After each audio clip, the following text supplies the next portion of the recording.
పితృవాక్య పరిపాలన చేస్తూ 14 సంవత్సరాలు వనవాసానికి లీలా అయోధ్యాకాండ్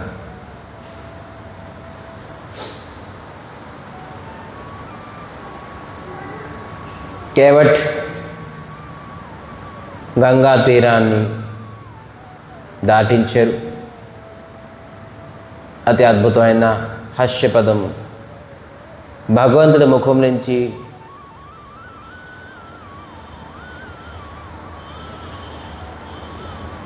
సుఖం. భగవంతుడికి నవ్విద్దాం, నా చేతన వల్ల, నా బుద్ధి వల్ల, నా మనసు వల్ల, నా చేసే చేష్టల వల్ల భగవంతుడికి నేను ఏ విధంగానూ సుఖం మరి నవ్వించగలను అనే ఉద్దేశంతో కేవట్ అతి అద్భుతంగాను అనేక లీలలు చేస్తూ భగవంతుడికి వాస్తవంగా ఆనందం, సుఖం ఇచ్చారు.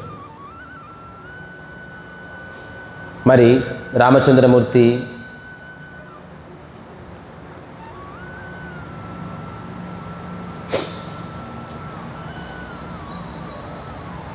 సీతాదేవి తాలూకా డైమండ్ రింగ్ని ఇవ్వడంతో చెప్తున్నారు కేవట్, अब कछु नाथ ना चाहिया मोरे दीन दयाल अनुग्रह तोरे. నాకు మరి ఏమి అవసరం లేదు స్వామి, మీ అనుగ్రహం నాకు అతి అద్భుతంగా లభించింది. దీనికంటే ఇంకా విలువైన వస్తువు నాకు ఏంటి? అప్పుడు చెప్తున్నారు ఏంటి, బహుతో కీన ప్రభు లఖనా సియా నహి కछु కేవటులేయో విధాకినో కరుణాయతనో భగతి విమల బరుదే. తబ మజును కోరి రఘుకులనాథ పూజి పార్థియో నాయౌ మాథ. బహుత కీన ప్రభు అంటే రామచంద్రమూర్తి, లఖన లాస్ట్కి లక్షణ కూడా అని అడిగారట, ఏం తీసుకో.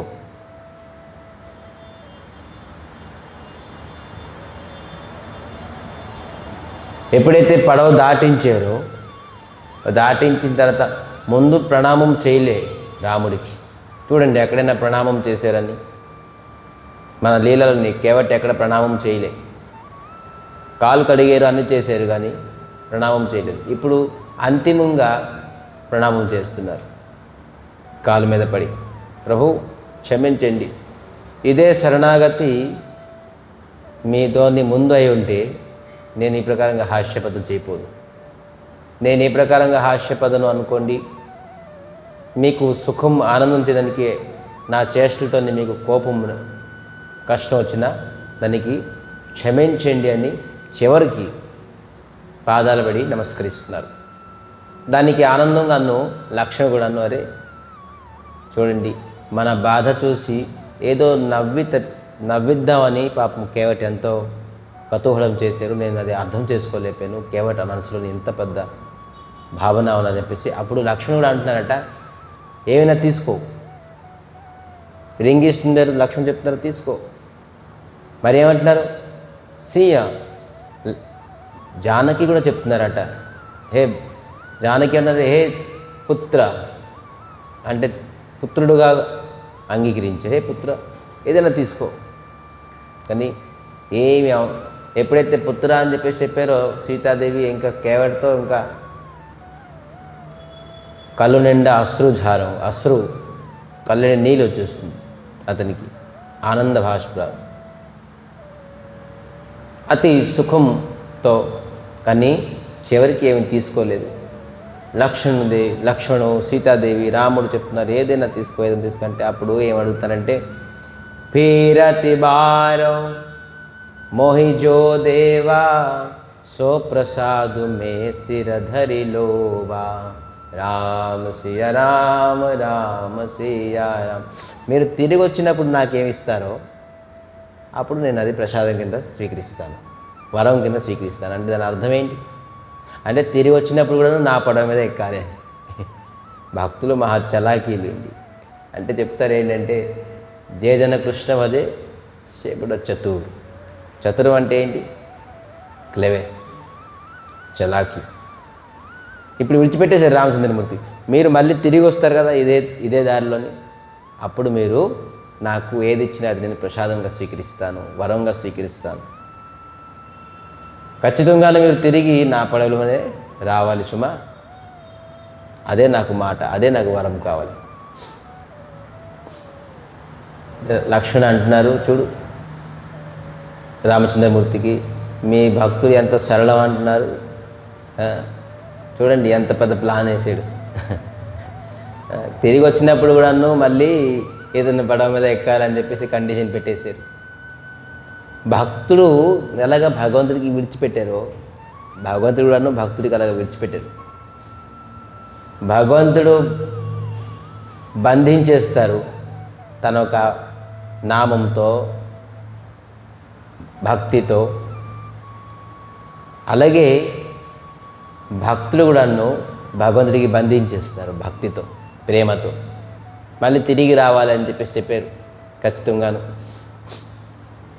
ఎప్పుడైతే రామచంద్రమూర్తి సీతా లక్ష్మణుడు ముందుకి వెళ్తున్నారో ఆ విరోహం తట్టుకోలేక కేవట్ ఆ పడవని వెనకాతలకి తీరంలోని పెట్టి మూర్ఛించి పడిపోయారట. కొంతసేపు మూర్ఛించి పడిపోయారు. ఆ విరోహం ఆ రామచంద్రమూర్తి అలాగ దగ్గరగా సీతారాముడికి లక్ష్మణుడికి చూసి ఆ సుఖము, ఇది వాస్తవంగా ఆత్మసుఖం. భగవంతుడికి దర్శనంతో వాస్తవంగా ఆత్మసుఖం పొందుతుంది. సో ఆ ఆత్మసుఖాన్ని పొంది ఎప్పుడైతే రామచంద్రమూర్తి లక్ష్మణుడు సీతాదేవి దూరంకి వెళ్ళిపోయారో ఆ సమయంలోని మూర్ఛించి పడిపోయారు, తట్టుకోలేకపోయారు ఈ విరోహం. దాని తర్వాత ఈ కేవట్ ఆ పడవ మీద ఇప్పుడు ఎక్కలే. ఆ పడవకి అతనితో ఎక్కలేదు, ఇంకెవరికి కూడా ఎక్కించలేదు. వాళ్ళ స్త్రీ పుత్రులు అందరూ అంటున్నారు, మీరు ఒకవేళ పడవ తీరిపోతే మనం తింటామేంటి, మనకు ఆదాయం ఏంటి? మన ఆదాయం గట్టంతో పడవతోలే మనకి ఆదాయం. మరి ఆదాయం లేకుండా మనం ఎలా తింటాం, ఏం చేస్తాం? రఘునాథ్ ఎక్కడైతే పాదస్పర్శ చేసేసి వ్యక్తి ఉన్నారో ఇంక ఎవరికి ఎక్కడానికి అధికారం లేదు. ఇది నాకు ఇప్పుడు పడవ కాదు, ఇది పెద్ద మందిరం అయిపోయింది. ఇదే నాకు ఆదర్శం అయిపోయింది, ఇదే నాకు భగవంతుడు అని రోజు కేవట్ గంగా నీళ్ళతో, తులసితో,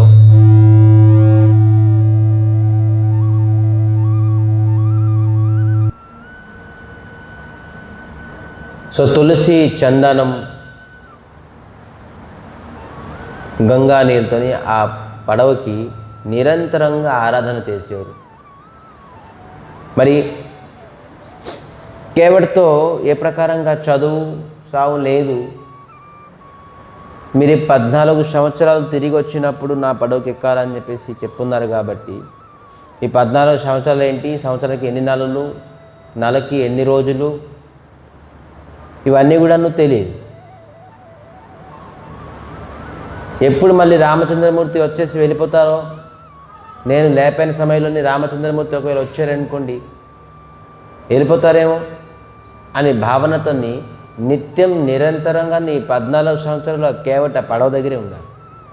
ఇవాళ వస్తారేమో, ఇవాళ వచ్చేస్తారేమో, ఇవాళ 14 సంవత్సరాలు అయిపోతుందేమో, ఇవాళ అయిపోతుందేమో అని చెప్పేసి 14 సంవత్సరాలు కేవలం కేవట్ లక్ష్మణుడుగా 14 సంవత్సరాలు పడుకోలేదు, నిరంతరంగాను రాముడితో సేవలో ఉన్నారు.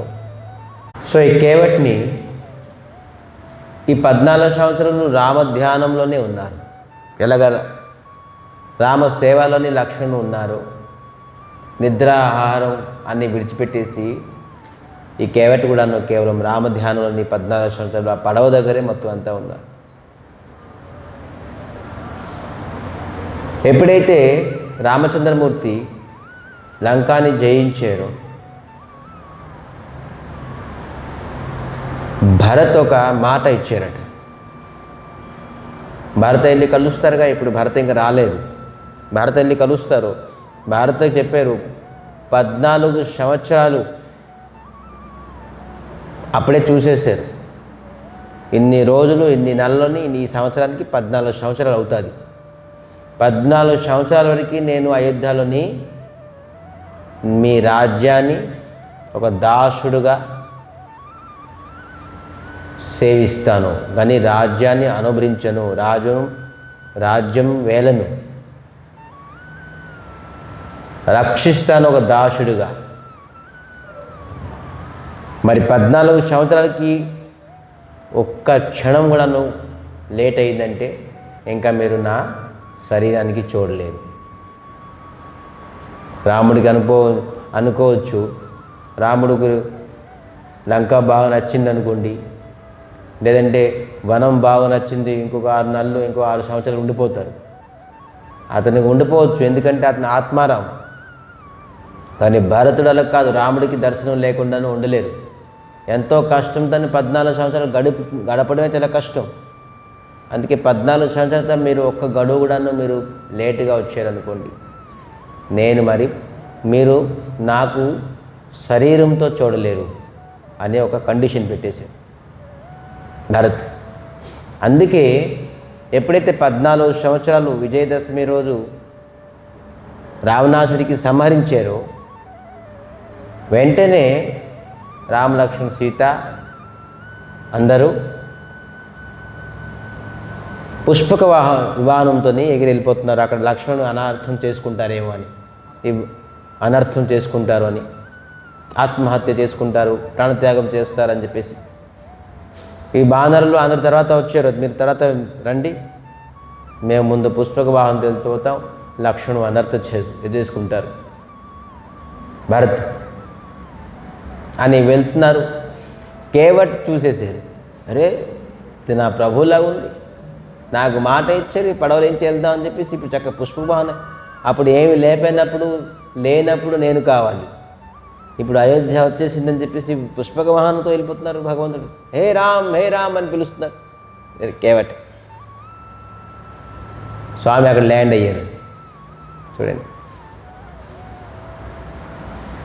పుష్పక వాహనం అక్కడ ల్యాండ్ చేసేసి చెప్తున్నారు అని వివరంగా చెప్పారు.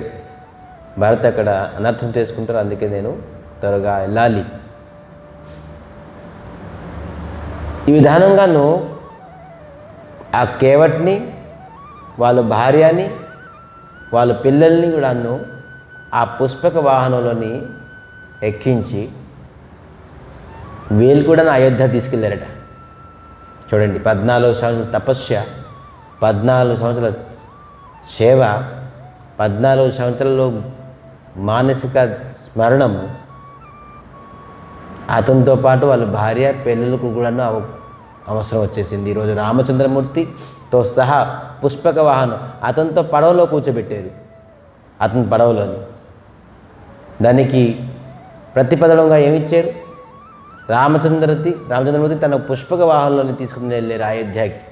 ఎంత సేవ చేశారు ఆంజనేయ స్వామిలు, వీళ్ళందరూ కూడా మీరు తర్వాత రండి అని చెప్పారు. కానీ ఇప్పుడు పుష్పక వాహనాన్ని కేవట్ని తీసుకెళ్తున్నారు. అంతిమ క్షణం వరకు కేవట్ శరీరం విడిచిపెట్టిన వరకు అయోధ్యలో ఉన్నారట, అయోధ్యని సేవించుకున్నారట. అక్కడ ఎండాకాలంలోని పడవ సీతారాముడి కూర్చోబెట్టేసి విహారం చేసుకుంటారు. ఇప్పుడు మనకు ఉన్నది తపోత్సవం, నౌకా విహారం. అయోధ్యలోని నౌకా విహారం చేసేవారట ఈ కేవట్. చూడండి, ఒక్కసారి చేయడం, ఎంత ప్రేమ భక్తి శ్రద్ధతో చేయడం. అతనికి నిరంతరంగా జీవితం అంతా రాముడి తాలూకా ఉండే ధామంలోని అవకాశం వచ్చింది. అందుకే భక్తి ఈరోజు మనం కథ వింటున్నాము, నామం చేస్తున్నాము, భగవంతుడి స్మరణం చేస్తున్నాం, భగవంతుడిని సేవిస్తున్నాం అంటే ఇది ఎక్కడికి వృథా పోదు. దీని ప్రతిఫలం ఖచ్చితంగా వస్తుంది, కానీ ఆశించకూడదు. అవసరం లేదు మనకి ప్రతిఫలం కావాలని చెప్పేసి. మన డ్యూటీ మనం చేసుకోవాలి, మన రెస్పాన్సిబిలిటీ. అతను కేవలం నాకేదో బిల్డింగ్ ఇస్తారు, లేకపోతే బంగారం వేడేళ్ళు ఇస్తారు, నేను వెళ్ళి అయోధ్యను ప్లాన్ చేస్తానని చెప్పేసి అనుకున్నారేంటి? లేదు, ఏం అవసరం లేదు. మళ్ళీ రాముడికి నేను చూడాలి, సేవించాలి అని ఒకటే భావన ఉండేది. ఎప్పుడైతే నిరంతరంగా రాముడికి సేవించాలనే భావన ఉన్నాదో అందుకే అయోధ్య పట్టుకెళ్ళిపోయారు.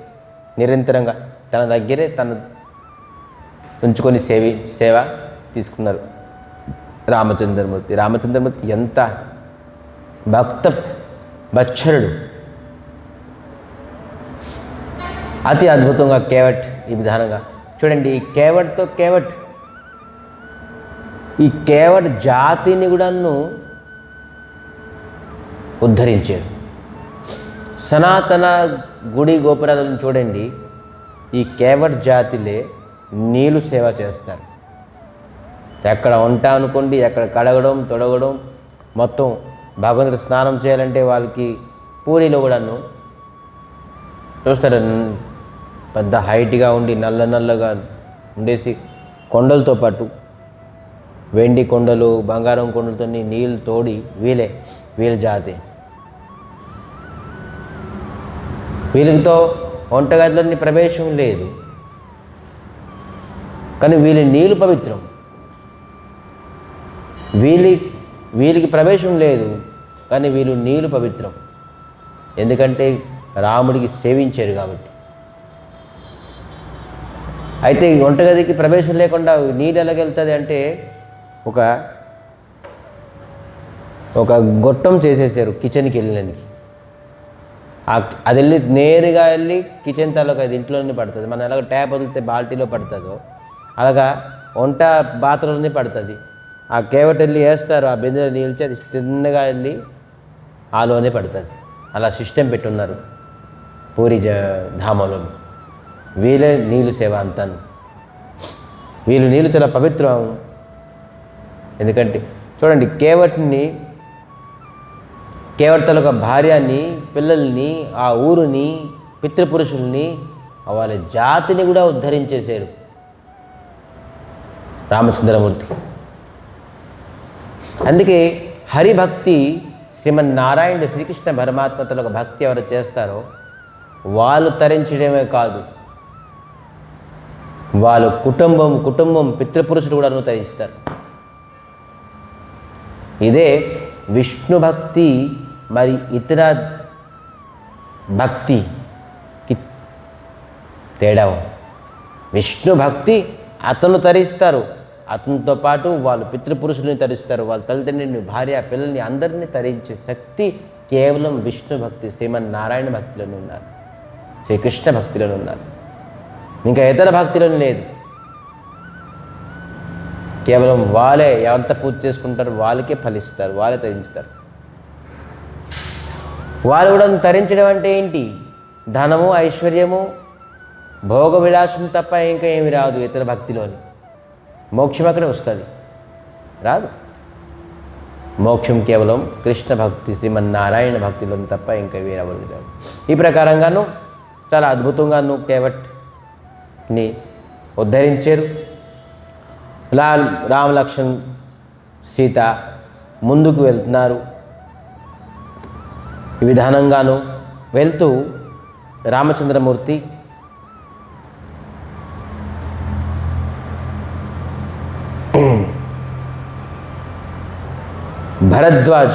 ప్రయాగ్కి వెళ్ళి భరద్వాజ్ మునికి తనొక ఆశ్రమానికి వెళ్ళారు. ఆ అడవిలోని ప్రయాగ్ పడ్డది.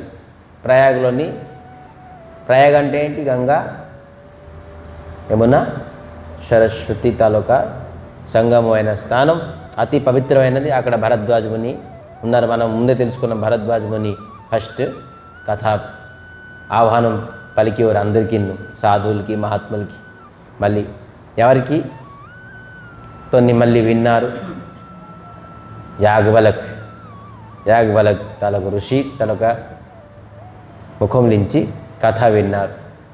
నాకు సందేహం ఉన్నది అని చెప్పేసి ఈ ప్రకారంగా భరద్వాజ ముని అక్కడ ఉన్నారు. ఆ ఆశ్రమానికి చాలా పవిత్రం చేశారు రామచంద్రమూర్తి వెళ్ళడంతో. మరి భరద్వాజ ముని కూడాను అతి ప్రసన్నం చిత్రంతో ఆహ్వానం పలికారు, సత్కారం చేశారు.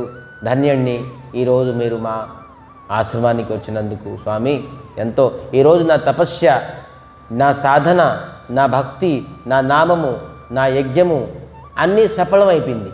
నా జీవితం సఫలమైపోయింది స్వామి మీకు దర్శనంతో, మీరు మా ఆశ్రమానికి రావడంతో. రాముడు కన్నా రామచంద్రమూర్తి దర్శనం కన్నాను ఆ యజ్ఞం తలక ఫలితం ఏంటి, ఆ తపస్సుకి ఫలితం ఏంటి, ఆ సాధనకు ఫలితం ఏంటి? అంతేం ఫలితం భగవంతుడి తలక దర్శనమే.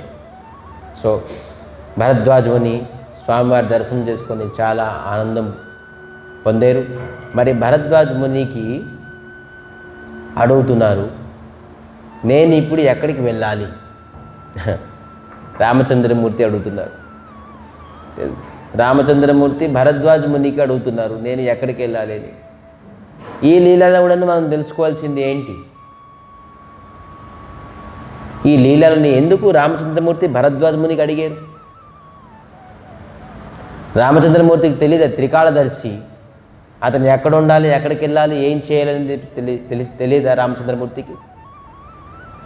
కానీ రామచంద్రమూర్తి భరద్వాజ మునికి ప్రశ్నించడంలో కారణం ఏంటి? ఈ లీలకి తెలుసుకోవాల్సింది ఏంటి? ఈ లీల, ఈ ప్రశ్న మన జీవితానికి ఏ ప్రకారంగానో శిక్ష, ఏ ప్రకారంగా అవసరం మనకు తెలుసుకోవాలని. అంటే ఏంటంటే మనం ఇతరులకి వీళ్ళకి వాళ్ళకి అడగకుండాను మనం ప్రశ్న, మన జీవితం తలక గమ్యము, మార్గము, తోవ, ఏ రంగానికి వెళ్తే మనకి కళ్యాణం అవుతుంది,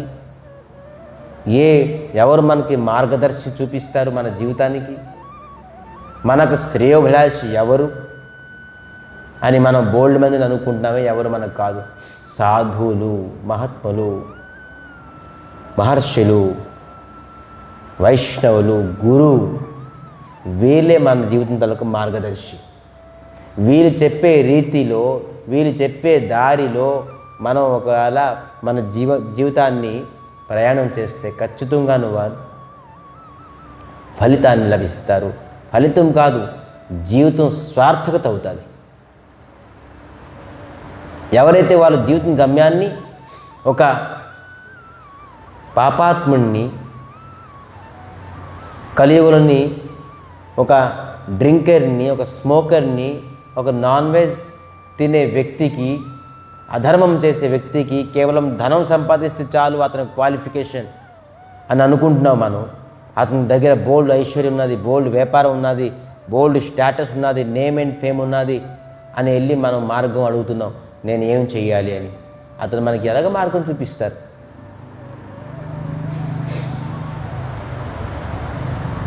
ఎవరిని ఆదర్శం తీసుకోవాలి? మునిల్ని, ఋషుల్ని, వైష్ణవుల్ని, సాధువుల్ని, మహాత్ముల్ని ఆదర్శం తీసుకొని వాళ్ళకి వెళ్ళి మనం ప్రశ్నించాలి, మన జీవితం తల గమ్యం ఏంటి, మార్గం ఏంటి అని. రామచంద్రమూర్తి అందుకే అతను మొత్తం బ్రహ్మాండం తరగ జ్ఞానం అతనికి ఉన్నది, బ్రహ్మాండానికి జ్ఞానం ఇచ్చింది అతనే. కానీ తను అడగడం అర్థం ఏంటంటే, మనం ఎవరికి అడిగినా అడగపోయినా ఋషులు, మునిలకి, సాధువులకి, వైష్ణవులకి మన గమ్యం అడగాలి. మళ్ళీ ఈ విధానంగానే ఎప్పుడైతే భరద్వాజ మునికి రామచంద్రమూర్తి నేను ఎక్కడికి వెళ్ళాలని చెప్పారో, అప్పుడు 4 శిష్యుల్ని ఇచ్చేసి ముందుకు పంపించారట మార్గదర్శనం. ఈ 4 శిష్యులు తీసుకెళ్ళి ఎక్కడికి తీసుకెళ్లారు? వాల్మీకి ఋషి దగ్గరికి తీసుకెళ్లారట, ఆశ్రమానికి. ఆ వాల్మీకి ఋషి రామచంద్రమూర్తికి చూడడంతో అతి ఆనందం, అతి సత్కారం, ఆహ్వానం పలికించారు. వాల్మీకి ఋషి ఎంత ఆనందానికి ఇంకా అంతు లేదు. అనేక వార్తాలాపము వాల్మీకి ఋషితోని రామచంద్రమూర్తికి అయింది. స్వామి నేను ఎక్కడ ఉండాలి అని ప్రశ్నించారట. ఇద్దరిని ప్రశ్నించారు మొత్తం రామాయణంలోని. ఒకటి భరద్వాజ ముని, ఇంకోటి వాల్మీకి ముని. వాల్మీకి మునికి అడగడంతో ఏమడిగారు? నేను ఎక్కడ ఉండాలి? భరద్వాజ ముని ఏమన్నారు తెలుసా? మీరు ఎక్కడ ఉండాలి అంటే మీరు ఎక్కడ లేరు, మీరు ఎక్కడ లేరు, మీరు ఎక్కడ ఉండాలి అంటున్నారండి. మీరు సర్వత్ర విద్యమాన్, హరి సర్వత్ర గీయతే, విష్ణు సర్వము వ్యాప్తించి ఉంటారు కాబట్టి అతని పేరు విష్ణు. రాముడితో సర్వత్రం వ్యాప్తించి ఉన్నారు, ఎక్కడ లేరు అని చెప్పేసి మీకు నేను చెప్తాను, ఇక్కడ ఉండండి అని చెప్పేసి. భరద్వాజ ముని చూడండి ఎంత జ్ఞానం అతని. హే రామ్, మీరు ఎక్కడ ఉండరు, మీరు ఎక్కడ లేరు అని మీరు ఇక్కడ ఉండమని చెప్పేసి చెప్తాను నేను. రామచంద్రమూర్తి చాలా అద్భుతంగా అయింది. అయినా మీరు ప్రశ్నించారు కాబట్టి నేను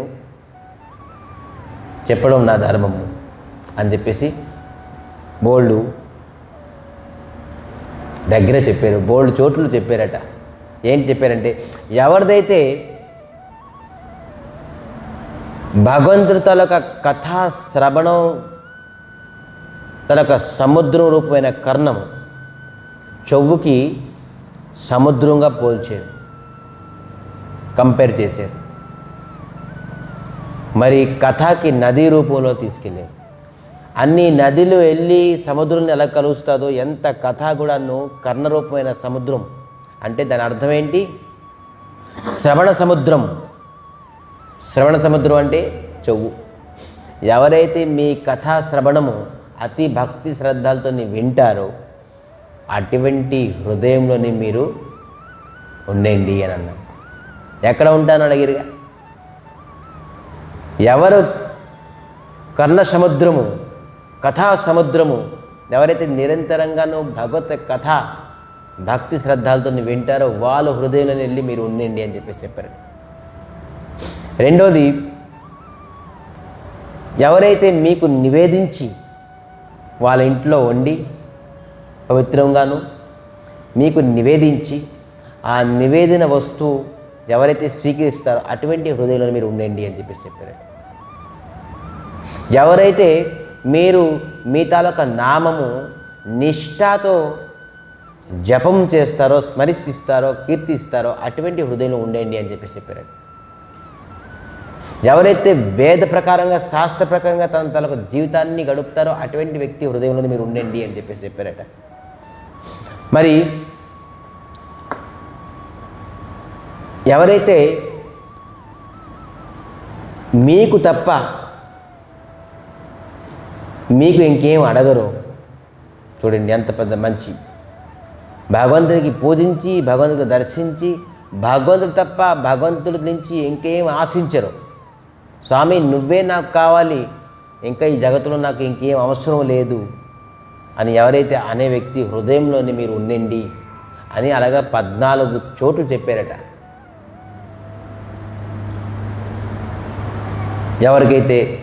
ఎవరికైతే ఇతర తలకు సుఖము చూసి సుఖపడ్డము, చాలామంది ఇతరులు శ్రద్ధ సుఖపడితే వాళ్ళు చాలా హ్యాపీ ఫీల్ అవుతారు. ఇతరుల తల దుఃఖం పొందితే అతను కూడా దుఃఖం అయిపోతారు. పర దుఃఖ దుఃఖి, పర సుఖ సుఖి. మనమేంటి ఆపోజిట్, పర సుఖే దుఃఖి. ఒకరు సుఖపడిపోతే మనకు చాలా దుఃఖం అనిపించింది, ఆడు బాగుపడిపోయాడు అని చెప్పేసి.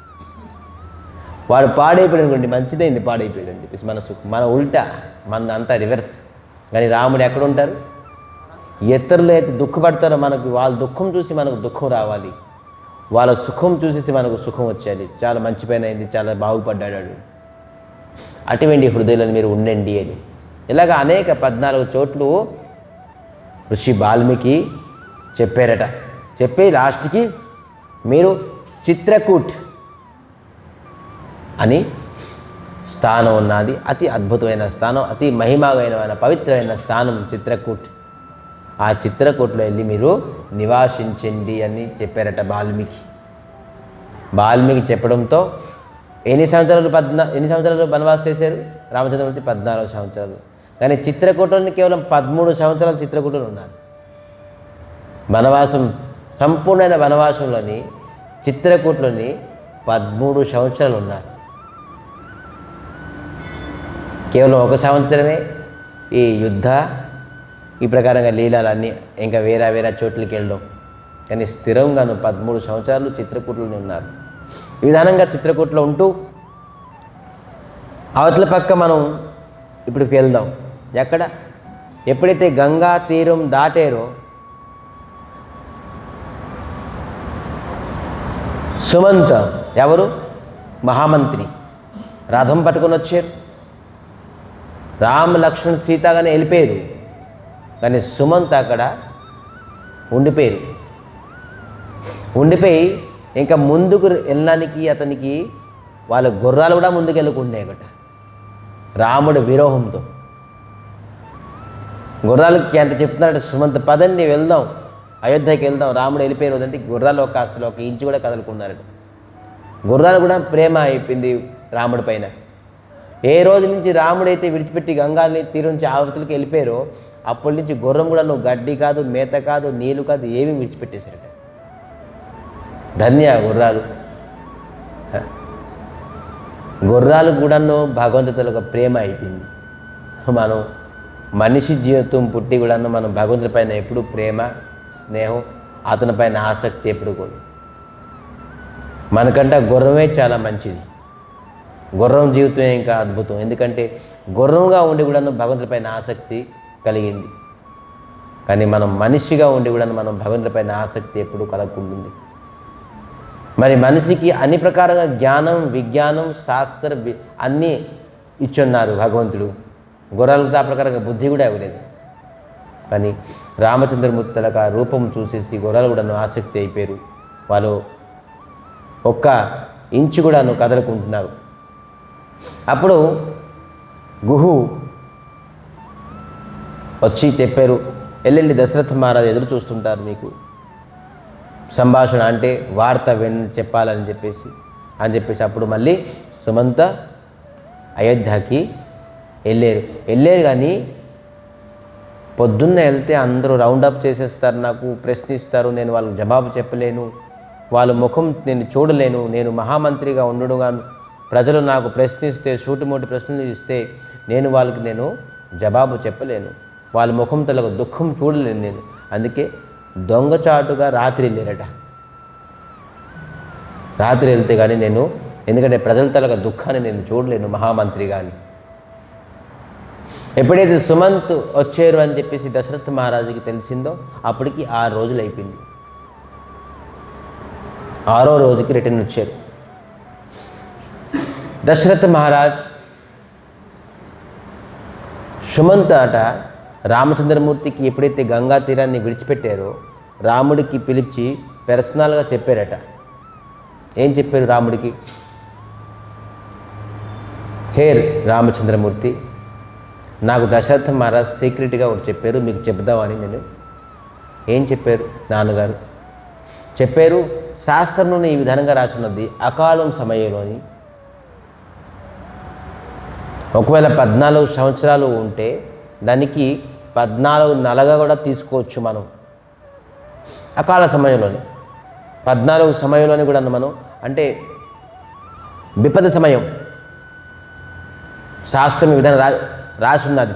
ఒక నెలకి 1 సంవత్సరం కింద మనం చేసుకోవచ్చు. అందుకే 14 సంవత్సరం కింద 14 సంవత్సరాలు 14 నెలలు కూడా మనం మార్చుకోవచ్చు. 14 నెలలు 14 రోజులు కూడా మార్చుకోవచ్చు. అలాగే 14 రోజులు 14 క్షణం రాకపోతే 14 రోజులని అతనికి మనలో తిప్పేసి తీసుకొచ్చేసేయండి. పితృవాక్య పరిపాలన అయిపోతుంది. ఇటుపక్క శాస్త్ర ప్రకారంగాను రాముడికి అయోధ్యకి మళ్ళీ తిరిగి వచ్చేస్తారని చెప్పారు రామచంద్రమూర్తి. 14 సంవత్సరాలకి నేను ఒక్క రోజు కూడా తక్కువైనా నేను రాను అని చెప్పేశారు కదా. ఏం విపద కాలం కాదు ఇది. పోనీ ఇంకోటి చెప్పారు. ఏం చెప్పారు? మీరు ఒకవేళ రాపోయిన సమయంలోని సీతాదేవికి పంపించమని చెప్పారు. ఈ నియమం చెప్పేసి, ఎందుకంటే సీతాదేవి రాకపోతే జనక్ మహారాజు నా దగ్గరికి వచ్చి, మా కూతురు ఏం తప్పు చేసిందయ్యా, ఎంత పెద్ద మనిషిగా రాజుగా ఉండి అమాయకులైన సీతాదేవికి నువ్వు అడిగి పంపించేసావు, నువ్వు ఉంచలేపేవా అని చెప్పేసి ప్రశ్నిస్తే నేను జనక్ మహారాజుకి ఏ ప్రకారంగానూ నేను సమాధానం చెప్పగలను, నేను అతని ముఖం చూపించలేను, అందుకే సీతాదేవికి నా పంపించేసేయండి అని చెప్పారు. కానీ ఎవరూ ఒప్పుకోలేదు. కానీ దశరథ మహారాజు ఎదురు చూస్తున్నారు. సుమంత వస్తే ఖచ్చితంగా ఎవరినైనా తీసుకొని వస్తారు, రాముడైనా వస్తారు, అంటే సీతాదేవి వస్తారు అని చెప్పేసి రాముడు మహామంత్రి రాకకి ఎదురు చూస్తున్నారు. ఎప్పుడైతే సుమంత మహామంత్రి వచ్చారో దశరథ మహారాజు రాముడు వచ్చారా, సీతాదేవి వచ్చారా అని చెప్పేసి అడగడంతో ఎవ్వరూ రాలేదు. సీతాన్ని విడిచిపెట్టి రాముడు సీత ఎవరు రానని చెప్పేసారు అని చెప్పడంతో దశరథ మహారాజు తాలూకా దుఃఖం విధానంగాను చాలా ఏడుస్తూ కేవలం కౌసల్య, సుమిత్ర, ఈ మహామంత్రి సుమంత ముగ్గురే కేవలం ఉన్నారు. ఈ ముగ్గురు ఉంటుండగాను దశరథ మహారాజ్ ఈ విధానంగా వెక్కి ఏడుస్తున్నారు. అంటే నేను ఎటువంటి పుత్రుడిని ఈరోజు పంపించేశాను, ఎటువంటి పుత్రుడు నేను రేపు రాజాభిషేకము రాజతిలకం అవుతుంది, అటువంటి అబ్బాయిని అటువంటి కొడుకుని పిలిపించి సరే నాన్న నువ్వు అడవికి వెళ్ళిపో అని చెప్పేసి చెప్తే నోరు చేతులు కట్టుకొని ముఖం దించుకొని యథాయజ్ఞం అని చెప్పేసి ఆ ఆజ్ఞాన్ని పరిపాలించేసేసి వెళ్ళిపోయాడే అటువంటి కొడుకుని నేను విడిచిపెట్టేసి ఒక మాట అనలేదు, ఒక ఎదురు సమాధానం చెప్పలేదు. నాన్న నాకు ఎందుకు పంపిస్తున్నారు మీరు అడవికి, ఏ కారణం, ఏం తప్పు చేశాను నేను, దేని గురించి వెళ్ళాలి అని ఒక్క ఎదురు ప్రశ్న నాకు చెప్పలేదే. అటువంటి అబ్బాయిని నేను ఈరోజు 14 సంవత్సరాలు వనవాసానికి పంపించేనే, నేను బతికుండి లాభం ఏంటి, అటువంటి పుత్రుడికి నేను త్యాగం చేసేనే, నేను ఈ శరీరమే త్యాగం చేసేసేయాలి అని చెప్పేసి ఏడుస్తున్నారు. హే దేవి కౌసల్య, చూడు నాకు ఈరోజు ఆ తపస్విని గుర్తొస్తున్నారు. ఏ తపస్వి మహారాజ్ అని చెప్తున్నారు. నేను ఎప్పుడైతే యువావస్థలో ఉండేనో, కుర్ర సమయంలో నేను అప్పుడు నాకు వివాహం అవ్వలేదు, నాకు అదే గుర్తుకొస్తుంది. నేను వివాహం అవ్వలేదు అప్పుడు రాజ్యంలోని ఒక నరభక్షణ సింహం వచ్చేసి అందరు నరుల్ని తినేస్తుండేది, మొత్తం అయోధ్య అంతా అల్లోకల్లోలంగా చేసేస్తుండేది ఈ సింహం. ఈ సింహానికి నేను ఎలాగైనా ఏటాడాలని చెప్పేసి నేను రాత్రి పగుల కష్టపడి ఈ సింహానికి ఏటాడదని చెప్పేసి అడవికి వెళ్ళి దాగోని ఈ సింహానికి నేను ఎలాగైనా నష్టం చేస్తానని చెప్పేసి వెళ్ళి ఒకరోజు రాత్రి ఆ సింహానికి ఏటాడినప్పుడు ఇద్దరు తపస్విలు, శ్రవణ కుమార్ వాళ్ళ అబ్బాయి తపస్వి, వీళ్ళు గుడ్డివాళ్ళు. శ్రవణ కుమార్ తలకు తల్లిదండ్రులు ఇద్దరు గుడ్డివాళ్ళే, కళ్ళు లేవు. మరి మహాతపస్వి వీళ్ళు తీర్థయాత్రలకి వెళ్తుండేరు. ఎలాగెళ్తుండేరు, వాళ్ళు అబ్బాయి శ్రవణ కుమార్ ఏమంటే దానికి కావిడిలను పట్టుకొని వెళ్తుండేరు. ఒకవైపు తల్లి, ఒక కావిడిలోని తల్లి, ఒక కావిడిలోని తండ్రి కావిడి పట్టుకొని వెళ్తుండేరు. మధ్య వనంలోని ఈ తల్లిదండ్రికి దాహం వేస్తుందని చెప్పేసి ఆ శ్రవణ కుమార్ నీళ్ళకి ఆ సరోవరానికి వెళ్ళారు. ఆ సరోవరుని తను ఎప్పుడైతే పాత్ర ముంచి నీళ్ళు తీస్తున్నారు, డక్ డక్ డక్ డక్ డక్ సౌండ్ వచ్చింది, ములుగుతే బుడక్ బుడక్ బుడక్ బుడక్ సౌండ్ వస్తుంది. ఎప్పుడైతే ఈ సౌండ్ వచ్చిందో అక్కడ సింహం నీళ్ళు తాగుతుందో సింహం వచ్చింది. ఆ సింహానికి ఎక్కువ నేను సేపు ఉంచితే అది నన్నే చంపేస్తుంది, ఎందుకంటే నరభక్షణం, నరుల్ని చూస్తే వించిపడదు, నాకు ఎక్కడ చంపుతుందని చెప్పేసి నేను శబ్దభేది బాణం, ఎక్కడైతే శబ్దం వస్తుందో దానికి గురి చేసుకుని బాణం కొడతారు. అప్పుడు చూడడం అవసరం లేదు, దానికి శబ్దం ఎక్కడైతే వస్తుందో ఆ శబ్దవేది బాణంతో నేను అతనికి బాణం విడిచిపెట్టాను. బాణం విడిచిపెట్టిన నేరుగా వెళ్ళి ఈ శ్రవణ కుమార్ తనకు హృదయంలో వెళ్ళి ఈ బాణం తగిలింది. తగలడంతో ఒక నరుడు తాలక అరుపు నాకు వినిపించింది. నేను పరిగెట్టి వెళ్ళాను. చూస్తే ఈ శ్రవణ కుమార్ మహా తేజస్వి, ఇతను గాయపడ్డారు.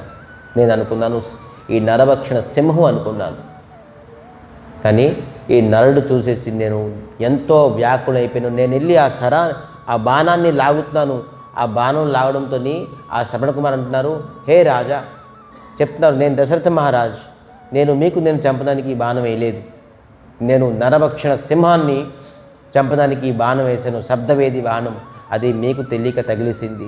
నన్ను క్షమించండి హే ఉత్తమ, హే తపస్వి అని చెప్పేసి చెప్తున్నారు. అని చెప్పడంతో, హే మహారాజ్, ఇది మీ తప్పు కాదు. ఎప్పుడైతే బ్రహ్మ రాసేస్తారో, మనకి తలరాత కూడా రాసేస్తారో, మన జన్మం ఎప్పుడు, మన మృత్యు ఎప్పుడు, మృత్యు తాలూకా దారి, ఎవరు రోగంలో చనిపోతారు, ఎవరు బాణంలో చనిపోతారు, ఏ ప్రకారం చనిపోతారు, మొత్తం చావు ఖాయమే, పుట్టుక ఖాయమే. ఇది ఎలా చనిపోతారో మొత్తం అంతా మనకి రాసేసి వచ్చేసారు.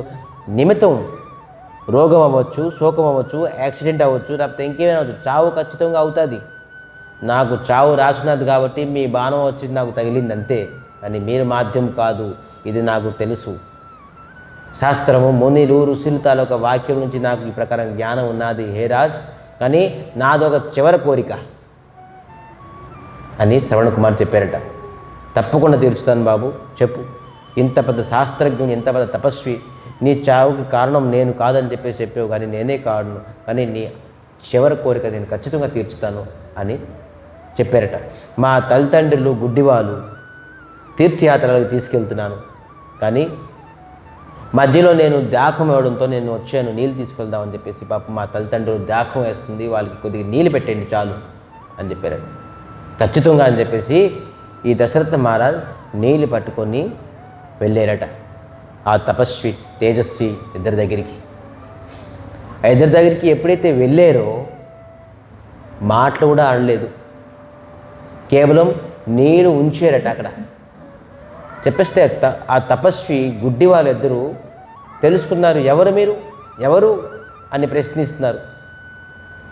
మీ నడక చూసి, మీ నడకలోని వచ్చే శబ్దము చూసి, మీ తాలూకా గంధం చూసి, మీ శరీరం గంధం చూసేసి, ఇతను నా అబ్బాయి కాదు,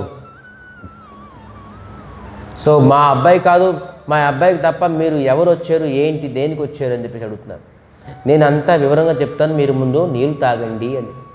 లేదు, మా అబ్బాయి అక్కడ ఉన్నారు, కేవలం అబ్బాయి ఉంటే మేము తాగుతాం, మా అబ్బాయి కావాలి అని పట్టుకున్నారు. బాబు ఎంతో ప్రార్థన చేశారు, ముందు నీళ్ళు తాగితే అన్ని వివరంగా చెప్తాను మీకు అని చెప్పేసి. లేదు, నాకు మా అబ్బాయిల గురించి చెప్పాలి.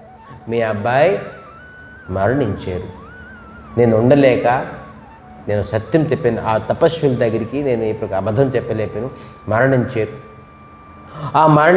నేను నరభక్షణ సింహానికి కొడదామనుకొని ఈ విధానంగా మీ అబ్బాయిని నేను శరభేదనం చేశాను, దానివల్ల ప్రాణం విడిచిపెట్టారని చెప్పడంతో వాళ్ళ తల్లి ప్రాణం విడిచిపెట్టేసి, ఎప్పుడైతే నా కొడుకు చనిపోయారు అని చెప్పేసి ఎప్పుడైతే విన్నారో అప్పుడే వెంటనే తన తల్లి ఆ క్షణమే నీరు తాగలేదు కూడా, ప్రాణం విడిచిపెట్టేసి చూశారు. ఎప్పుడైతే తెలిసింది భార్య ప్రాణం విడిచిపెట్టేశారని చెప్పేసి ఆ భర్త గుడ్డివాడు నీళ్ళు తీసుకొని ఆ నీళ్ళలోనే ఆ రాజుకి శాపం ఇచ్చారు. హే రాజన్, ఏ పితృ తలొక విరోహంలోని నా భార్య చనిపోయారో, నేను చనిపోతానో, అదే నీ పుత్ర శోకంతో నీకు కూడా చావు అవ్వాలని చెప్పేసి శాపం ఇచ్చేసి ఇతను కూడా చనిపోయాడు. హే దేవి కైకేయి, నాకు ఆ తపస్విని తాలూకా శాపం ఇప్పుడు గుర్తొస్తుంది. నేను ఆ రోజు పట్టించుకోలేదు ఆ తపస్సు గురించి, ఆ తపస్సుని తాలూకా శాపం. ఎందుకంటే నాకు అప్పుడు పుత్రులు ఎవరు లేక ఉండేరు, కానీ ఇప్పుడు నాకు పుత్రులు ఉన్నారు కాబట్టి ఇప్పుడు ఆ సమయం నాకు గుర్తుకొస్తుంది. ఆ తపస్సుల శాపం ఈరోజు ఫలీకృతం అయిపోయింది అని ఏడ్చుకుంటూ నేను ఇప్పుడు ప్రాణం విడిచిపెట్టాల్సిందే, ప్రాణం పోవాలని చెప్పేసి చెప్తున్నారు. రామ రామ కహి రామ రామ తను పరిహరి రఘుబూర బిరోహ రావు గాయౌ సుధాధామ జీవన మరణ ఫలు దర్శన పావా రామ సియ రామ రామ సియ రామ రామ రామ రామ రామ అని విడిచిపెట్టేసారు, శరీరం విడిచిపెట్టేశారట. దశరథ మహారాజు శరీరం విడిచిపెట్టేశారు. ఇతను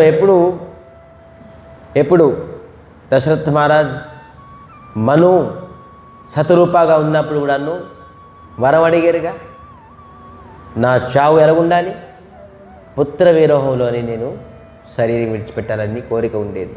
మరి శాపము రెండూ కలిసేసి ఈరోజు ఫలీకృతం అయిపోయింది. దశరథ మహారాజ్ తన తన శరీరాన్ని విడిచిపెట్టేశారు.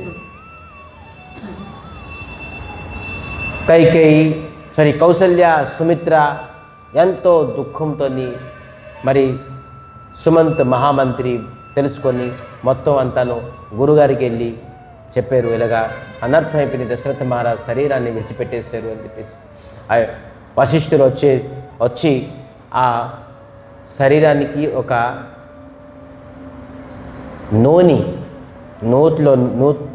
నూనెలో పెట్టి కొన్ని ఔషధాలు చేరమూళ్ళు, ఇప్పుడైతే ఇంజక్షనో లేకపోతే ఏదో ఒక ఐస్ బాక్స్లో పెట్టేసి ఉంచుతారు, కానీ అప్పుడు ఒక నూనెలో ఉంచేసి కొన్ని చేరమూలికలు పెడతాట. ఆ శరీరం అలాగే తేజోమయంగా ఉండేదట, ఏం డీకంపోజ్ అయ్యేది కాదట. చూడండి, సో ఆ శరీరం అలాగే రక్షించేవారు. సో ఆ విధానంగానే ఉంచారు. ఎందుకంటే అక్కడ ఎవరు పెద్ద కొడుకు లేరు, రాముడు లేరు, భరత లేరు, ఎవరు దాహ సంస్కారం చేస్తారు అని ఆ విధానంగా ఉంచి వశిష్ఠులు ఒక పత్రం మాధ్యమంలోని సూచన తెలిపించారట. సూచన అంటే ఏంటి, ఏం సూచన తెలిపించారు? కైకేయి దేశానికి ఒక పత్రం రాసేసి సూచన ఇచ్చారు. ఉన్న పలంగా మీరు ఎక్కడ ఉన్నారో అక్కడి నుంచి మీరు అయోధ్యకి రావాలి, అంతే రాశారు మెసేజ్. ఈ పత్రం మీరు ఎప్పుడైతే పొందారో ఆ పొందగానే మీరు ఏ పరిస్థితులు ఉన్నారో ఆ పరిస్థితి నుంచి మీరు ఎక్కడికి రావాలి అని చెప్పేసి గురువు వశిష్ఠులు రాశారట, సిగ్నేచర్ పెట్టుకొని. ఇది దాసీలు అంటే దూతలు తీసుకుని వెళ్ళారట. ఈ దూతలు తీసుకొని వెళ్ళేలోనే భరత్కి అనేక రోజుల నుంచి దుస్వప్నం వస్తుందట. దుస్వప్నాలు ఏంటి, నాకు ఇప్పుడు దుస్వప్నాలు వస్తున్నాయి, ఏమైంది అని చెప్పేసి. ఏ దుస్వప్నం? దశరథ మహారాజు నూనె గట్ట రాసుకొని దక్షిణ దిశానికి వెళ్ళి నడుచుకొని వెళ్తున్నారట. బ్రాహ్మణులకి అందరికీ సాధువులకి అడిగారు, ఏంటి మా నాన్నగారు ఇలాగ నూనె గట్ట రాసుకొని దక్షిణ దిశానికి వెళ్తున్నారు, ఏంటి దాని ఉద్దేశం ఉండింది? ఇది మృత్యుకి ఒక సంకేతం అని అనడంతో దశరథ మహారాజు తనకు మృత్యు కాదు, దీనికి నివారించాలంటే ఏంటంటే అనేక పూజలు, దుస్వప్నం పోవాలంటే చాలామంది చేస్తారు కదా పూజలు, పునస్కారాలు, దాన దక్షిణ, అర్చన, అభిషేకం, రుద్రాభిషేకం బోర్డు చేస్తారు. ఇవన్నీ చేయడంలోని వాస్తవంగా ఏదైతే ప్రారంధకరం ఉన్నదో అది ఎప్పుడు పోదు. ఎన్ని పూజలు పునస్కారాలు చేసుకున్నా ప్రారంధకర్మం పోవడం చాలా కష్టమే. అయితే ఎందుకండి ఈ పూజ పునస్కారాలు, దాన దక్షిణం పోతే? అయితే ప్రారంధ కర్మం పోదు, మనం చేసిన కర్మం ఖచ్చితంగా మనం అనుభవించాల్సిందే. కానీ పూజ పునస్కారాలు, జపము, తపము, యజ్ఞము, తీర్థయాత్ర ఎందుకంటే మన మనస్సుకి బలం ఇవ్వడానికి. ఆ సంఘటన మనం సహించగలం, మనం ఎలాగ టాలరేట్ చేసుకోగలం, ఆ టాలరేట్ శక్తి మన మనసుకి ఇస్తారు ఆ పూజ పునస్కారాలు, యజ్ఞము, తపస్సులు, ధ్యానం. కానీ ప్రారంభం ఎప్పుడు కూడాను ఈ పూజా పునస్కారం వల్ల పోదు, మనోబలంని పెంచుతుంది. సో అందుకే మనోబలాన్ని పెంచడానికి తప్ప ఇవన్నీ దుస్వప్నము. స్వప్నం గురించి చెప్పాలంటే వాస్తవంగా మనకి ఏ ప్రకారంగా స్వప్నం వస్తుంది చూడండి. మన స్వప్నం నుంచి మన తాలూకా మనసు, స్వప్నమే ఒక మిర్రర్. మన శరీరానికి మిర్రర్ అంటే ఏంటి? అద్దం. మనం ఎలాగుందో తెలుసుకుంటాం. మనసు ఎలాగుంది అనేది ఎలా తెలుసుకుంటాం? మనకు వచ్చే రాత్రి వేళ స్వప్నాల్లోనే, నిద్ర అవస్థలోనే మనకు వచ్చే స్వప్నాల్లోనే మన మనస్సు ఎటువంటిది, దాని ఆకారం ఏంటి, దాని రూపం ఏంటి తెలుసుకుంటాం. మన చెడు స్వప్నాలు వస్తున్నాయి. ఈ భౌతిక సుఖము, ధనము, ఐశ్వర్యము, భోగ విలాసము, స్త్రీ, పుత్రులు ఇవన్నీ మనకు కళ్ళు వస్తాయంటే మనం ఏంటి? ఈ భౌతిక ప్రపంచంలోనే మన మనసు కేవలం ఉన్నది. ఇది దుస్వప్నమే. ఎవరు మనసు నిరంతరంగా హరిచింతనంలో ఉన్నారో అటువంటి వ్యక్తికి ఏ స్వప్నాలు వస్తాయి? ఏ స్వప్నం వస్తుంది? గురువులు, వైష్ణవులు, సాధువులు, మహాత్ములు తాలూకు వాక్యాలు, వాళ్ళు దర్శనం చేసి ఇస్తారట.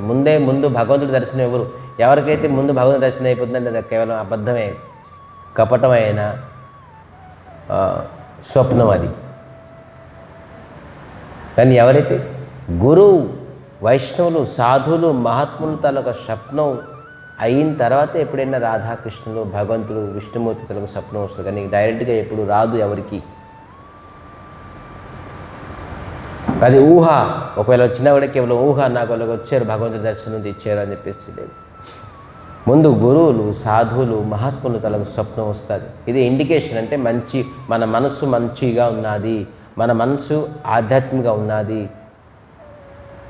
కానీ భరత మహారాజ్ తన ఒక స్వప్నం ఏంటి, ఈ ప్రకారంగా నాన్నగారు ఎలాగెళ్తున్నారు అని చెప్పేసి చాలా అప్పటికీ కూడాను అశ్వపతికి వెళ్ళి చెప్పారు, నాకేదో ఆటంకం అనిపిస్తుంది, నేను వెళ్తాను ఇంటికి అని చెప్తే, లేదు ఏం లేదు, వాళ్ళకి అనుకుంటున్న మనోభావన కానీ ఏం పర్వాలేదు ఉండమని చెప్పేసి చెప్పారట. కానీ ఎప్పుడైతే ఆ లేఖ, ఆ దూత వచ్చేసి ఆ పత్రం ఇచ్చారో, మీరు ఉన్న బలం కానీ ఈ పత్రం అందగానే అయోధ్యకి రండి అని చెప్పేసి చెప్పడంతో ఆ లెటర్ చూశారు. దాంట్లోని ఎవరు రాశారు? వశిష్ఠుడు. అరే గురుగారు రాశారు, కానీ ఇది ఎవరు లెటర్ హెడ్? ఎవరిది? అయోధ్యది. అయోధ్య తలక లెటర్ హెడ్. పత్రం అనేది అయోధ్యది. అయోధ్యలోని అధిపతి ఎవరు? దశరథ మహారాజు. దశరథ మహారాజు సిగ్నేచర్ లేదు. ఈవెంతో గురుగారు వశిష్ఠు రాసినవుడను, వశిష్ఠు సిగ్నేచర్ ఉన్నప్పుడు, వశిష్ఠు గారు సిగ్నేచర్ ఉన్నవుడను దశరథ మహారాజు సిగ్నేచర్ ఉండాలి. అప్పుడే ఈ పత్రం బయటికి వెళ్తుంది. ఇది రాజనీతి, ఇది శాస్త్ర నీతి, ఇది రాజకీయం తాలూకా రూల్. చూసారు ఏంటి ఇది? రాజ్యం నుంచి పత్రం వచ్చింది, కానీ దీంట్లో రాజు తాలూకా సంతకం లేదు. అప్పుడే అతను కొద్దిగా సంకోచనంతో ఉన్నారు. ఏంటి అయినా కూడా వెళ్దాం, ఇంకా ఉన్న పొలంగానే వెళ్ళాలని చెప్పారు. కాబట్టి అతనితో అశ్వపతి దగ్గర అనేక అశ్వాలు, అద్భుతమైన అశ్వాలు ఉన్నాయి. ఆ అశ్వాలు పట్టుకొని వెళ్ళారు. కానీ ఎంత దూరం వెళ్తారు అశ్వాలు పట్టుకొని? అందుకే అశ్వపతి మొత్తం సిస్టమేటిక్గా 25 కిలోమీటర్కి ఒక్కొక్క అశ్వాలు ఏర్పాటు చేశారట. 25 కిలోమీటర్ అయిన తర్వాత ఇంకో అశ్వాన్ని పట్టుకొని వెళ్ళి, రథం పట్టుకుని వెళ్ళి కొంతసేపు వెళ్ళేవారు. అక్కడ 25 అలిచిపోతాయిగా గుర్రాలు, మళ్ళీ వేరే అలాగ సిస్టమేటిక్గా ఎంత తీవ్రంగా వెళ్ళారట. నాకు లెటర్ రాశారు, నేను వెళ్ళాలి అని చెప్పేసి. కానీ ఎన్ని గుర్రాలు అలిచిపోయినా కూడాను భరత్ అలిచిపోకుంటున్నారు. అదే పద్ధతి. చూడండి, గుర్రాలు అలిచిపోతున్నాయి. బండి మీద కూర్చొని బండి జర్నీ చేసిన వ్యక్తి కూడా అలిచిపోవాలి కదా. కానీ నేను దశరథ మహారాజుకి, రాముడికి చూడాలి అని భావనతో అతనికి టైర్డ్ అనిపించుకుంటుంది. వెళ్తూనే ఉన్నారు. ఉన్న పొలంగా నేను వెళ్ళాలి, చూడాలి అని అయోధ్యలను చేరుకున్నారు. ఎవరు? భరత్ మహారాజ్. అయోధ్య చూస్తే ఒక శూన్యంగా ఉన్నది. శూన్యం అంటే ఒక అంధకారంగా ఉన్నది. ఏంటి? అయోధ్య ఒక శ్రీహీనంగా ఉన్నది. ఎప్పుడైతే కరుణాలను చూస్తారో, విశాఖపట్నం చూశారు ఎప్పుడైనా? కరుణాలోనే నేను ఇక్కడే ఉన్నాను, విశాఖపట్నం ఈ గోశాలలో ఉన్నాను, కరుణ అంతాను. కానీ ఎందుకో ఒక మధ్యలోని విశాఖపట్నం వెళ్ళడానికి వచ్చింది అవకాశం. కానీ విశాఖపట్నం వెళ్తే విశాఖపట్నం కూడా నా ప్రకారంగాను ఒక శ్రీహీనంగా కనబడ్డది. విశాఖపట్నం లేకపోతే విశాఖపట్నం ఎంత కళకళగా లాడిస్తుంది. ఆ టౌన్, ఆ సిటీ, ఆ జనాలు, ఆ ఇవి లైట్లు, అవి కానీ వెళ్తే నాకు ఒకసారి ఇది విశాఖపట్నం అని అనిపించింది. సో ఆ విధానంగాను భరత మహారాజు వెళ్ళి అయోధ్య అంతా ఏంటి ఎంత శ్రీహీనంగా ఉన్నది. అయోధ్య తలక ధ్వజ పడిపోయి ఉన్నది. అందరు ఇంట్లోని ఏ ప్రకారంగా మంగళకమైన పరిస్థితులు లేవు. ఎవరు చూసినా కేవలం భరత్ వచ్చారని చెప్పేసి ఏదో మాట వరుసగా ప్రణామం చేస్తున్నారు. కానీ ఎవరు నా ముఖం చూసేసి వచ్చారా, చాలా నుంచి మంచి చెడ్డ ఒక హాస్యపదంగా, ఒక ఆనందంగా ఎవరు నాకు అడుక్కున్నారు. వాళ్ళను ఒక నా గురించి ఏదో ద్వేషం ఉన్నట్టుగా నాకు కనబడుతున్నారు అని అనుకుంటున్నారు ఒక్కొక్కటి భరత్ మహారాజు. ఈ ప్రకారంగా ఏంటి ప్రజలు నాకు ఎవరు చూసినా కూడా ఏంటి నాకు ద్వేషించినట్టుగా ఉన్నారు. వాళ్ళతో నేనేం చేయలేదు, నా పైన కోపం ఎందుకు ఇంత? కానీ అందరూ నమస్కరిస్తున్నారు, కానీ వాళ్ళని ఏదో ఒక ప్రకారంగా ఉన్నది. రాజసభకి వెళ్ళారు, రాజసభలో ఉన్న శూన్యం, ఎవరు లేరు. విచిత్రమైన దశ ఈ ప్రకారంగానూ అయోధ్యలోని ఉన్నది.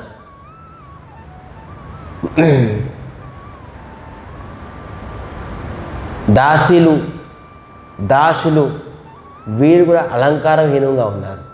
అక్కడ చేసే పని వాళ్ళు కూడా ఏ ప్రకారంగా ఉన్నారు అంటే దశరథ ఎవరైతే ఓనర్ చనిపోయారో వాళ్ళు పని వాళ్ళు ఏ ప్రకారంగా ఉంటారు, వాళ్ళు కూడా పాపం తిండి తిప్పలు లేకుండాను విరోహంలోను వాళ్ళు కూడా కష్టమే. ఎటువంటి ఓనర్ అతను, మహాత్మా అతను, అందరూ ఒక శ్రీహీనంగా ఉన్నారు. భరత్ మహారాజు అనుకున్నారట, ఏం చేస్తాను, ఎక్కడికి వెళ్తాను, ఏంటి దేనివల్ల వెళ్ళలేదంటే కైకే దగ్గరికి నేరుగా వెళ్ళారట. కౌశల్య ఉన్నారు, సుమిత్ర ఉన్నారు, ఇంకా అందరూ ఉన్నారు, కానీ ఎవరి దగ్గరికి వెళ్ళాలి, తన భార్య కూడా ఉన్నారు, కానీ ఎవరి దగ్గరికి వెళ్ళకున్నాను డైరెక్ట్ కైకే దగ్గరికి వెళ్ళారట. ఎందుకంటే ఖచ్చితంగాను కైకే దగ్గర నాన్నగారు దశరథ మహారాజు ఉంటారు, ఎందుకంటే అతి ఎక్కువగా ప్రేమిస్తారు కైకేయికి. మరి కైకేయి దగ్గర రామచంద్రమూర్తి కూడా ఉంటారు. ఈవెంతో రామచంద్రమూర్తి తనకు తల్లి కౌశల్య అయినా కూడాను ఎక్కువసేపు కైకేయి దగ్గర ఉంటారు. నేను కైకేయి దగ్గరికి వెళ్తే, అమ్మ దగ్గరికి వెళ్తే దశరథ మహారాజుకి మరి రామచంద్రమూర్తి కూడా చూడొచ్చు, అందుకని నేరుగా వెళ్ళి నేను కైకేయి దగ్గరికి వెళ్తాను అని చెప్పి వెళ్ళి కైకేయి దగ్గరికి వెళ్ళారట. కైకేయి దగ్గరికి వెళ్ళారు, భారత వస్తున్నారని చెప్పి తెలిసి మంథర మళ్ళీ కైకేయికి వెళ్ళి చెప్తున్నారు, హే సాబ్ధాన్, వస్తున్నారు, భరత్ వస్తున్నారు, నువ్వు అలర్ట్గా ఉండు, నువ్వు ఏ విధానంగా పకడ్బందీగా ఉన్నావో ఆ ప్రకారంగా ధైర్యంగా నిల్చొని ఉండు. చూడండి, ఇప్పుడు కూడా మంత్రం చేస్తూనే ఉన్నారు. వచ్చారు భరత్, అమ్మకి చూసేసి పాదాలు నమస్కరించారు. అమ్మ, నాన్నగారు ఏరి, రాముడేరి అని చెప్పేసి అడుగుతున్నారు. అమ్మని చూస్తే తెలుసుకోవాలి, ఎందుకంటే సుమంగళం లేదు, మాంగళిక వస్తువు అనేది లేదు, తెల్ల వస్త్రాలతో ఉన్నారు, బొట్టు లేదు, మంగళసూత్రము లేదు, గాజులు లేదు, ఏ ప్రకారంగా బొట్టు లేదు. చూసేసి ఆ వస్త్రం ఇది చూసేసి తెలుసుకోవాలి భరత్, కానీ భరతుడికి ఆ ప్రకారంగా ధ్యానమే లేదు. తపన ఉన్నది రాముడికి చూద్దామని, దశరథ మహారాజుకి చూద్దామని తపన ఉన్నది, కానీ అమ్మ తలకు అలంకారం, రూపము, ఈ శృంగారం ఏమీ అతనికి కనబడలేదు. నిరంతరంగా అడుగుతున్నారు, నాన్నేరి, నాన్నగారు ఏరి, అన్నయ్య ఏరి, రాముడు ఏరి అని చెప్పేసి. అప్పుడు కైకేయి చెప్తున్నారు, కూర్చో, ప్రశాంతం కూర్చో, ఏమీ అవ్వలేదు, అన్నీ నిర్భయంగా చక్కగా నేను మెయింటైన్ చేసేసాను, చక్కగా నేను సమాధానం చేసేసాను, కూర్చో. సమాధానం? ఏం సమాధానం? మంత్ర వల్ల నేను మంచిగా సమాధానం చేసేసాను అని అంటున్నారు. ఇంకా సమాధానం చేసేసాను. ఏం సమాధానం చేశారు? చూడు, మీ నాన్న దశరథ్ మహారాజ్ కౌశల్యతోటి ఒక షడజంత్ర చేస్తుండేవారు. ఏంటి? రాముడికి రాజాభిషేకం చేద్దామని. దీంట్లో షడజంత్రం ఏంటి? వాస్తవంగా రాముడే కదా రాజు అవ్వాల్సింది, దీంట్లో షడజంత్రం ఏంటి? నీకు జైలు పెడదామని అనుకుంటున్నా, నాకు కైకేయి తాలూకా కౌశల్య తాలూకా దాసిగా ఉంచుదామని చెప్పేసి అనుకున్నారు. ఈ ప్రకారంగా షడజంత్రం ఉంటుండగాను నేను అన్నీ చెప్పేశాను, ఇది కదరదు, భరతుడే రాజు అవ్వాలని చెప్పేసి ఎప్పుడైతే ఇది విన్నారో భరత మహారాజు ఈ ప్రకారంగా క్రోధం, రామాయణంలోని వాల్మీకి రామాయణం మరి రామచంద్ర మానసులోని కూడా చెప్పున్నారు. కైకేయికి భరతుడు ఈ ప్రకారంగాను తిట్టారట, ఈ విధానంగా తనకి అవమానం చేశారట. ఆ రోజు నుంచి ఎప్పుడు భరత్ కైకేయికి అమ్మ అని పిల్లేదట, త్యాగం చేశారు. అమ్మ అని ఎప్పుడు పిల్లేదట. ఆ రోజు త్యాగం చేసేసి మీ ముఖం చూడడం, మీకు ఎప్పుడైతే ఈ వరం అడిగావో నీకు నోట్లో ఎప్పుడు నీకు పురుగులు పడలేదని చెప్పేసి ఈ ప్రకారంగా రాసి ఉన్నారు. అదంతా అన్నీ ఉన్నాయి. భరత్ ఎందుకంటే రాముడి తలకు దుఃఖం ఎవరు కోరుకుంటారో, రాముడి తలకు ఎవరైతే ఆనందం నష్టం చేస్తారో వాళ్ళు మహాశత్రువు వాళ్ళకి, భక్తులకి. భరతుడితో మహాభక్తుడు రాముడి తాలూకా రాముడికి ఈ ప్రకారంగా 14 సంవత్సరాల వనవాసం నీ నోరెలాగా వచ్చింది అడగడానికి అని చెప్పేసి ఎంతో దుఃఖంతో కష్టంతో తిట్టేసి నేరుగా వెళ్ళి కౌశల్య దగ్గరికి వెళ్ళారట. అమ్మ పాదం పట్టుకొని నన్ను క్షమించండి, నాది ఏ ప్రకారంగా దోషం లేదు, నేను ఒకవేళ రాముడికి కావాలని మా అమ్మతోని పంపించానంటే నేను నరకానికి వెళ్తాను అని చెప్పేసి అతను ఎందుకంటే అందరూ అనుకుంటారు కదా షడ్యంత్రం చేశాడు, భరత వెళ్ళిపోయారు, భరతుడు వాళ్ళు అమ్మగారి నుంచి చెప్పుకుంటారు నేను రాజు అవ్వాలని చెప్పేసి కౌశల్యకి వెళ్ళి ప్రూఫ్ ఇస్తున్నారట. అమ్మ నాతో దీంట్లో ఏ ప్రకారంగా నాకు హస్తక్షేపం లేదు, ఒకవేళ అయ్యుంటే నేను ఖచ్చితంగా నరకంకి వెళ్తాను అని చెప్పేసి కానీ కౌశల్య వెళ్ళి భరత్కి ఆలింగనం చేస్తున్నారు, పుత్ర అని ఎంతో ఆదరిస్తున్నారు. అట్లీస్ట్ రాముడైనా లేరు, రాముడు రూపం నీలో చూస్తాను అని చెప్పేసి అంటున్నారట కౌశల్య. ఇటువంటి తల్లి చూడండి, ఇంకెవరైనా తల్లి ఉంచుతారా? ఆ కౌశల్య తల్లి యొక్క హృదయం ఎటువంటిది చూడండి. సో విధానంగాను ఒక దుఃఖమైన వాతావరణం అంతా భరత్ వచ్చారు. భరతుడు లాస్ట్కి గురు వశిష్ఠులు చెప్పడంతో దశరథ మహారాజు తాలూకా దాన సంస్కారాలు కూడా చేశారు. ముందు భరత ఒప్పుకోలేదు, నేను రాముడిని పిలిపించి వచ్చేసి జ్యేష్ఠపుత్రుడు రాముడే చెయ్యాలి ఈ దాన సంస్కారాలు, నేను చేయడానికి లేదు. కానీ గురు వశిష్ఠులు ఆజ్ఞ ఇవ్వడంతో తను వాళ్ళ తాలూకా నాన్నగారి తాలూకా దాన సంస్కారాలను చేశారు భరత్ మహారాజ్. సో భరత్ మహారాజ్ చేసిన తర్వాత ఎక్కడికి వెళ్తారు, ఏం చేస్తారు అనేది మనం రేపు తెలుసుకుందాం. అది ఇంకా అంత సిస్టమేటిక్గానే వెళ్ళాలి, ఇంకా అనేక సంస్కారం. ఇది ఇప్పటి నుంచి భరత్ యాత్ర, దీనికి భరత్ యాత్ర అన్నారు.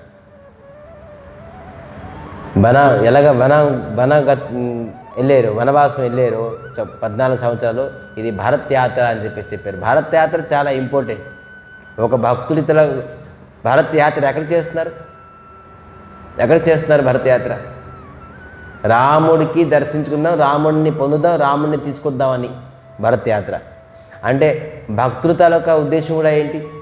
రాముడిని దర్శిద్దాం, రాముడిని తీసుకొద్దాం, రాముడిని పొందుదామని. భరత్ యాత్ర ఈక్వల్ టు భక్తుల తాలూకా యాత్ర. భరతుడు ఏ విధంగా యాత్ర చేస్తారో ఆ విధంగా మనం కూడా యాత్ర చేయాలి రాముడు పొందాలంటే. సో అందుకే రేపు భరతుడు ఏ విధంగా యాత్ర చేశారో అది తెలుసుకొని ఆ అనుభూతి పొంది ఆ మార్గంలో మనం నడిచితే ఖచ్చితంగాను మనం ఒకనాడు రామచంద్రమూర్తిని దర్శించుకుంటాం, పొందుతాం, మళ్ళీ తిరిగి తీసుకురాగలం. సో అందుకే రేపు భరతుడు ఏ విధంగా యాత్ర చేస్తారనేది మనం శ్రద్ధాభక్తులతో తెలుసుకుందాం. సో దశరథ మహారాజ్ తాలూకా అంతిమ సంస్కారం మనం 2 నిమిషాలు కీర్తన చేసుకొని ఈ కథకి విరామం చేద్దాం. పంచాకల్పతరు పతితానం పావనేభ్యో వైష్ణవ్యో నమో.